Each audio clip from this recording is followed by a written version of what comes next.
À 78 ans, Gérard Darmon ne se retrouve pas simplement face à l'âge. Il se retrouve face à une question beaucoup plus brutale. Que reste-t-il d'une image publique lorsqu'elle commence à se fissurer de toutes parts? Pendant des décennies, il a été l'un de ces visages que le cinéma français semblait avoir adopté pour toujours, une présence immédiatement reconnaissable, une voix, une silhouette, une manière de jouer les hommes cabossés sans jamais donner l'impression de demander la compassion. Mais en 2026, le décor a changé. Des spectacles disparaissent de l'affiche, des institutions prennent leur distance, des accusations graves réapparaissent dans chaque portrait consacré à l'acteur. Et l'homme qui s'était longtemps présenté comme quelqu'un de solide est ramené à une vulnérabilité qu'il avait souvent cachée. Ce qui rend cette période si particulière, c'est qu'elle ne ressemble pas à un simple scandale tardif. Elle semble réveiller, les unes après les autres, toutes les blessures que Darmon avait apprises à enfouir. La crise actuelle est la partie la plus visible. À partir de la fin de 2024, 9 femmes, dont des techniciennes et des professionnels du maquillage, l'ont accusé de comportements à caractère sexuel, de gestes non désirés et de propos déplacés qui auraient eu lieu sur différents tournages entre 2018 et 2024. Ces accusations, telles qu'elles apparaissent dans le dossier qui nous sert ici de base, ne sont pas une condamnation judiciaire et doivent y rester présentées comme telles, des accusations. Mais leur effet sur son image publique, lui, est devenu concret. En mai 2026, Gérard Darmon a dû renoncer à la présidence du jury du festival de la Ciotat sous la pression de la polémique. 2 mois plus tard, la pièce Un château de cartes, qu'il devait jouer à Paris, a été entièrement annulée par crainte de manifestations d'organisations de défense des droits des femmes. Pour un acteur qui a passé sa vie à revenir sur une scène, le message est difficile à ignorer. Cette fois, ce n'est plus lui qui décide d'entrer ou de sortir. D'autres décident qu'il ne doit plus être là. Il serait pourtant trop simple de raconter cette histoire comme celle d'un homme célèbre soudain rattrapé par une polémique. Car chez Darmon, le rapport au rejet est beaucoup plus ancien. Bien avant qu'un public, des producteurs ou des festivals puissent l'acclamer ou se détourner de lui, il y eut le regard de son père. Henri Darmon, surnommé « Trompe-la-Mort », était décrit comme un homme haut en couleur, généreux, proche de l'univers des voyous et des fortes personnalités. Mais il n'acceptait pas l'idée que son fils devienne comédien. Le métier d'acteur lui inspirait le mépris, au point de l'associer, dans des termes humiliants, à un univers qu'il jugeait indigne d'un homme. Pour Gérard, cette opposition n'a pas seulement constitué un désaccord familial, elle a installé très tôt une équation dangereuse. Réussir, ce serait peut-être enfin mériter l'approbation de celui qui ne croyait pas en lui. Cette quête de reconnaissance paternelle explique une partie de la dureté que Darmon a ensuite affichée. On l'a souvent vu comme un homme sûr de lui, parfois cassant, capable de répondre vivement et de transformer une émission en affrontement. Mais si l'on remet cette posture en perspective avec son enfance, elle prend une autre couleur. Il ne s'agit pas de l'excuser, encore moins de justifier les blessures qu'il a pu infliger à d'autres. Il s'agit de comprendre comment un garçon, à qui l'on avait appris que son désir profond était honteux, a pu construire un personnage adulte obsédé par le fait de ne jamais paraître faible. La colère, chez certains hommes, n'est pas l'opposé de la peur. Elle en est parfois la cuirasse. Et puis il y avait sa mère, Viviane. Avec elle, la blessure est d'une nature totalement différente. Gérard Darmon a raconté qu'elle avait gardé pendant environ 50 ans une vérité qu'elle ne lui confia qu'à l'approche de sa mort. Elle lui aurait dit, en substance, qu'elle était restée avec son mari à cause de lui, et que sans son fils, elle serait partie depuis longtemps. Pour un enfant devenu adulte, une phrase pareille peut reconfigurer toute une vie familiale. Ce qu'il avait pu prendre pour un foyer maintenu malgré les tensions, devenait soudain une histoire de sacrifice, de renoncement et peut-être de captivité affective. Il découvrait que sa propre existence avait été, selon les mots de sa mère, le lien qu'il avait retenu dans un mariage qu'elle n'aurait pas choisi de poursuivre autrement. Ce secret familial n'était pas isolé.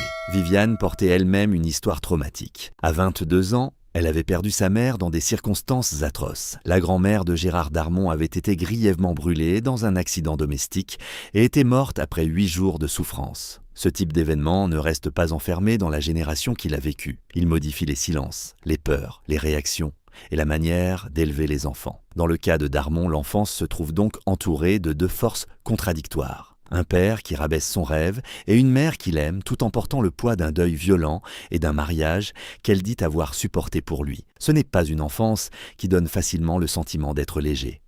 La question de l'identité ajoute une autre couche. Né à Paris dans une famille Juive originaire du Maroc, Darmon a grandi entre plusieurs appartenances, français par sa vie quotidienne mais constamment relié à une histoire familiale nord-africaine. Dans sa jeunesse, il quitte même la France pour vivre et travailler quelques mois dans un kibboutz en Israël. Il décrira ce départ comme une tentative de se retrouver et d'échapper à l'étouffement parisien. Bien avant la célébrité, le mouvement est déjà chez lui, une façon de chercher une place lorsque l'endroit où il se trouve devient trop étroit. Le cinéma lui offre longtemps cette possibilité. Dans les années 1980 et 1990, son physique atypique, sa voix et cette séduction rugueuse deviennent une signature. Mais le succès ne règle pas son vieux besoin de reconnaissance. Plus il devient connu, plus il dépend aussi d'un milieu capable de l'acclamer un jour et de l'oublier le lendemain. C'est exactement ce qui se produit à la fin des années 1990. Son mariage avec Mathilde Amet se défait. Le couple a 2 enfants et la rupture ne reste pas pour lui un simple événement sentimental. Darmon dira plus tard qu'il avait eu le sentiment que sa vie était détruite, qu'il n'avait plus envie de travailler et qu'il ne croyait plus en grand-chose. La formule est importante parce qu'elle ne parle pas seulement d'un chagrin amoureux, elle décrit une désorganisation complète. Quand la structure familiale s'effondre, la structure professionnelle semble s'écrouler, elle aussi. C'est alors que commence l'une des périodes les plus sombres de son parcours. Il se sent abandonné par le métier, privé de rôle, sans argent, persuadé que les réalisateurs et les producteurs ne veulent plus de lui. Toi. Il a raconté avoir fini par entendre ce silence comme un message. Le cinéma, pensait-il, était en train de lui signifier qu'il n'avait plus sa place. Pour quelqu'un qui avait déjà passé son enfance à vouloir prouver à son père que ce métier était légitime, cette impression d'être rejeté par la profession elle-même pouvait avoir une violence particulière. Le père n'était plus là pour dire « tu t'es trompé ». Mais le silence des plateaux pouvait produire le même effet. Dans cette période de dépression, Gérard Darmon a aussi reconnu avoir eu recours aux drogues, parlant de cette consommation comme d'un luxe destiné à couper le contact avec le réel. Ce qui devait anesthésier la solitude l'isole davantage. Le paradoxe est sévère. Après avoir choisi ce métier contre l'avis de son père, il a désormais l'impression que le métier lui-même le rejette. Perdre les rôles ne signifie donc pas seulement perdre un revenu, c'est risquer de perdre la preuve qu'il avait eu raison de choisir cette vie. Puis arrive Alain Chabat. En 2002, il lui confie Amon Bofis dans Astérix et Obélix, Mission Cléopâtre, au moment même où Darmon doute de sa valeur et de sa capacité à revenir. Chabat ne lui offre donc pas seulement un rôle, il lui rend une place. Le succès du film lui redonne une visibilité immense, un nouveau public et surtout la preuve qu'une équipe a encore envie de lui. Le contraste est frappant. L'un de ses personnages les plus jubilatoires naît précisément lorsque sa vie privée sort d'une période où il ne croyait plus à grand-chose. Mais les blessures anciennes ne disparaissent pas parce qu'un film fonctionne. Elles changent de place. Avec le temps, Darmon reconstruit une vie privée et partage son existence avec Christine. En 2017, à près de 70 ans, il devient à nouveau père avec la naissance de leur fille Léna. La scène pourrait fournir une fin simple et heureuse à un récit traditionnel. Après les ruptures, la solitude et la chute, un enfant ramène la lumière. Pourtant, chez Darmon, cette naissance ouvre une inquiétude nouvelle. Il ne cache pas la joie d'être père tardivement, mais il associe cette joie à une conscience presque immédiate du temps. Être père à cet âge signifie savoir que l'enfance de sa fille et sa propre vieillesse avanceront ensemble. Il a expliqué redouter l'idée qu'elle puisse devoir affronter le monde sans lui plutôt que d'autres enfants. Cette pensée transforme la paternité en compte à rebours silencieux. Avec ses enfants plus âgés, il avait pu imaginer la suite. Avec Léna, chaque année qui passe contient à la fois la satisfaction de la voir grandir et la preuve qu'il vieillit. Ce rapport au temps est d'autant plus sensible qu'il fut longtemps perçu comme un symbole de séduction. Darmon a parlé de la difficulté à voir son corps vieillir et de la brutalité d'un cinéma qui réduit parfois les propositions faites aux acteurs âgés. Pour quelqu'un qui s'était déjà cru fini dans les années 1990, vieillir réveille donc une peur familière, être de nouveau écarté. Dans Beauty, sorti en 2024 selon le dossier, il joue justement un vieil homme solitaire proche de la mort. Sans confondre le rôle et l'acteur, le miroir est saisissant. Le personnage donne une forme visible à sa propre inquiétude devant la finitude. À ce stade de sa vie, une autre faille s'est également ouverte entre Gérard Darmon et une partie du public. Lorsque Gérard Depardieu a été visé par des accusations de viol et d'agression sexuelle, Darmon a fait partie des personnalités ayant signé un texte défendant l'idée qu'on ne pouvait pas effacer une œuvre ou un artiste de l'histoire culturelle. Le geste a provoqué une forte réaction. Pour beaucoup, notamment parmi les jeunes générations, cette signature n'a pas été perçue comme une défense abstraite de l'art, mais comme une manière de minimiser la parole des femmes. Darmon a ensuite exprimé des regrets et expliqué qu'il n'avait pas signé pour se placer contre les femmes. Cette précision n'a toutefois pas effacé le premier impact. La séquence est importante parce qu'elle précède sa propre crise d'image. Lorsque les accusations le concernant commencent à circuler, son soutien antérieur à Depardieu est relu sous un autre angle. Un geste politique ou culturel devient soudain un élément de biographie personnelle. C'est un véritable point de réinterprétation. Ce qui pouvait apparaître auparavant comme une prise de position maladroite est désormais observé à travers les accusations qui le visent lui-même. À cela s'ajoute un caractère réputé abrupt. Son conflit prolongé avec Marc-Olivier Fogiel, qu'il a publiquement attaqué avec des mots très durs à la télévision, illustre cette tendance à répondre frontalement lorsqu'il se sent agressé. Sans en faire une excuse, on peut y voir une continuité avec le garçon blessé par le mépris paternel. Se défendre avant de laisser voir la faiblesse. Une telle cuirasse peut aider à survivre dans un métier brutal, mais elle peut aussi abîmer des relations et accroître la solitude lorsque les années passent. C'est dans ce contexte qu'arrive le choc de 2024 à 2026. Les accusations de 9 femmes ne touchent pas seulement un homme de 78 ans, elles touchent un acteur qui a construit son identité sur la résistance au rejet, sur la capacité à revenir après les chutes et sur la conviction qu'il pouvait toujours reconquérir sa place. Or, cette fois, le scénario du retour est incertain. Quand la Ciotat l'écarte de la présidence de son jury, puis qu'une pièce parisienne est annulée, la question n'est plus seulement celle de son talent. Elle concerne la possibilité même pour les institutions de continuer à l'inviter sans provoquer une contestation publique. La scène annulée a une portée symbolique particulière. Au cinéma, un acteur peut encore apparaître dans des œuvres tournées des mois auparavant. Au théâtre, il faut être présent, physiquement, chaque soir, devant un public qui accepte de vous regarder. Annuler un château de cartes revient donc à suspendre ce rendez-vous direct. Pour Darmon, qui avait déjà vécu la disparition des propositions à la fin des années 1990, ce nouvel éloignement du travail peut ressembler à une répétition, mais avec une différence essentielle. Autrefois, il se demandait pourquoi le métier ne l'appelait plus. Aujourd'hui, il connaît la raison immédiate du retrait, même s'il conteste ou répond aux accusations.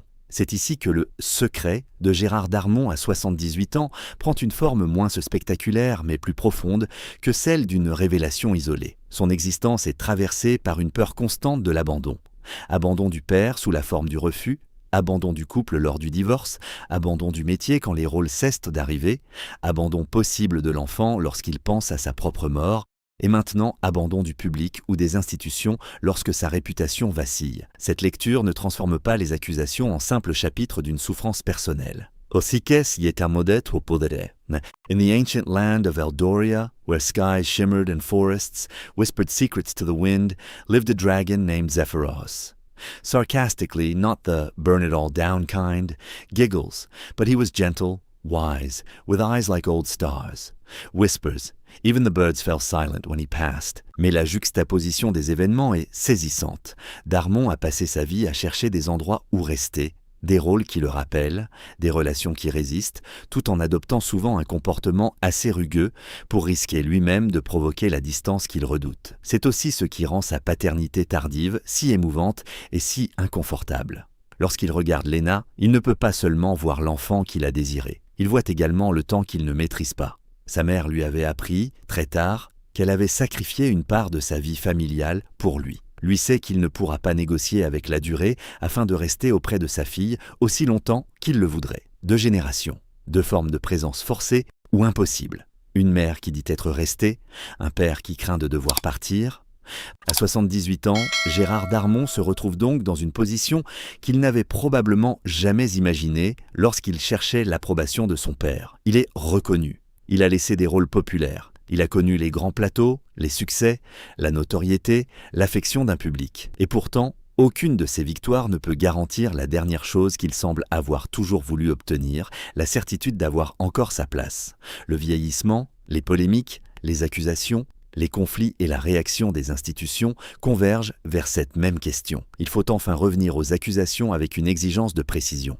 Elles doivent être entendues comme des témoignages et des accusations portées contre lui et non comme une culpabilité judiciairement établie dans le cadre de ce récit. Mais leur existence produit déjà des conséquences publiques réelles.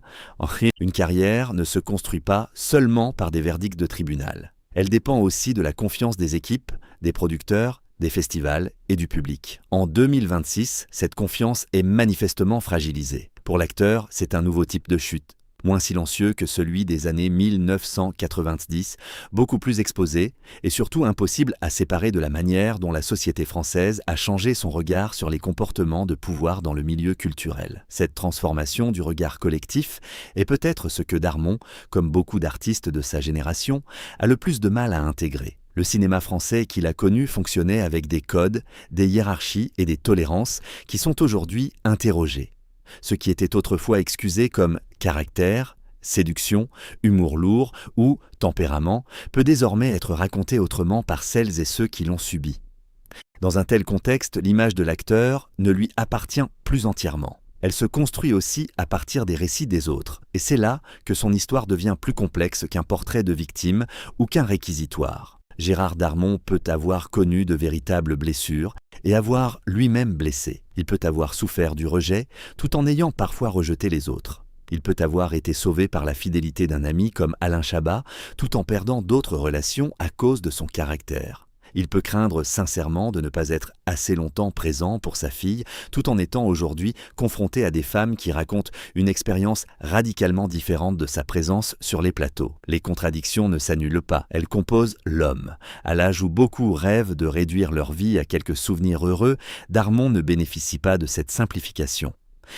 Son passé revient sous plusieurs formes. La voix du père qui ne voulait pas d'un comédien, la confession de la mère, le divorce avec Mathilde Amet, les années de dépression et de drogue, la période où il pensait que le cinéma avait cessé de vouloir de lui, la main tendue d'Alain Chabat, les disputes publiques, le choix de soutenir Depardieu, puis les accusations dirigées contre lui. Rien de tout cela ne forme une trajectoire parfaitement cohérente. Mais toutes ces lignes se croisent aujourd'hui au même endroit. Un homme âgé obligé de regarder ce que les autres disent de lui.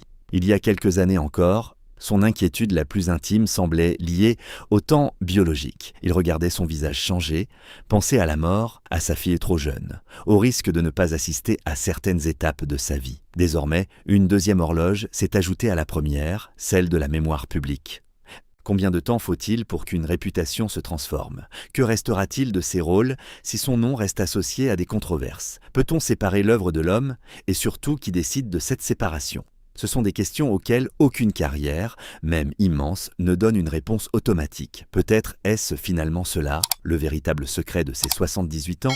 Gérard Darmon a passé une grande partie de sa vie à donner l'image d'un homme qui savait encaisser, alors que son histoire montre quelqu'un extrêmement sensible à l'idée d'être rejeté. Il avait appris à masquer cette peur par l'humour, la provocation, la séduction, la colère ou la fuite. À présent, ces protections fonctionnent moins bien. Le public n'est plus le même, les règles du métier ont changé, le temps physique se resserre et les conséquences de ses choix lui reviennent avec une intensité nouvelle.